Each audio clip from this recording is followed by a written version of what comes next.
exactement. Emmanuel Ducrot du journal L'Opinion. Tiens, revenons, on fait un petit pas en arrière, trois mois derrière nous. Le 9 décembre 2022, un scandale de corruption inédit par son ampleur éclate, impliquant notamment le Maroc et le Qatar. Révélation qu'au sein du Parlement européen, plusieurs eurodéputés auraient pris de l'argent pour défendre la cause de ces deux pays. Et l'affaire, depuis, n'en finit pas de rebondir. Ah bah oui, parce que ça ne fait hélas pas la une de nos médias nationaux, loin des yeux, loin du cœur, les institutions européennes.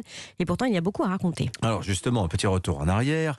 On doit l'affaire au service de renseignement belge. Oui, des services nationaux. Il y a comme un vide de la police au niveau européen. Ils enquêtaient sur des soupçons de corruption au Parlement européen de la part d'agents marocains, des faits qui dataient de 2021. Et en creusant, ils avaient découvert que le Qatar était lui aussi impliqué, qu'il avait versé de grosses sommes à des élus, à leur entourage, pour influencer les décisions européennes en sa faveur. Coup de filet donc à Bruxelles le 9 décembre, 16 perquisitions, 1,5 million d'euros saisis dans des valises en petites coupures, notamment chez Eva Kaili, alors vice-présidente du Parlement européen.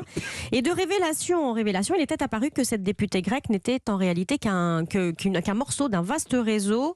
Anciens et actuels eurodéputés, assistants parlementaires, représentants d'ONG et d'organisations syndicales, 5 personnes sont toujours en détention aujourd'hui. Et le scandale rebondit à la Commission européenne. Et oui, les institutions européennes qui sont à peine en train d'essayer de se sortir de cette première vague, de cette sale affaire du Qatargate. La semaine passée, le site Politico révélait que le directeur général des transports, l'Estonien Henrik Hololei, avait voyagé aux frais du Qatar entre 2015 et 2021, à la même période où ses services négociaient avec l'Émirat un accord sur le transport aérien. C'est ballot. La Commission a d'abord expliqué que ces voyages avaient été validés et que donc ils ne présentaient aucun conflit d'intérêts. Bah oui, mais sous la pression, elle a dû admettre que c'était Henrik Hololei lui-même qui signait les autorisations certifiant qu'il n'y avait pas de conflit d'intérêts. C'est plus simple. On n'est jamais aussi bien servi que par soi-même.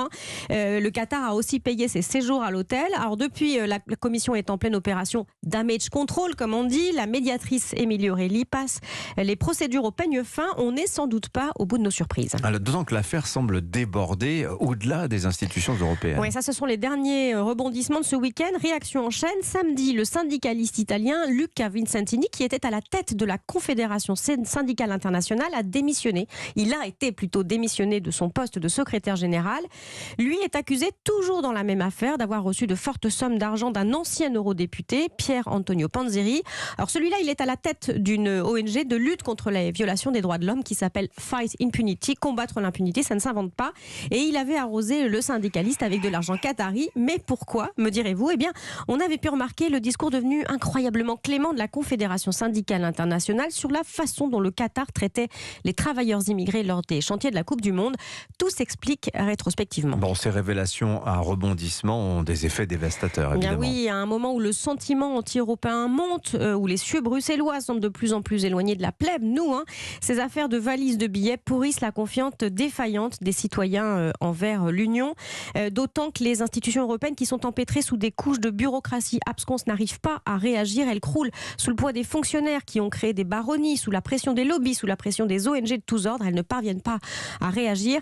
Il serait pourtant temps, il y a des élections européennes en 2024, entre l'abstention record des précédentes éditions, la montée des extrêmes, les velléités de sortie de plusieurs pays, les signaux devraient pourtant alerter tout le monde. Emmanuel Ducrot, merci beaucoup. À demain.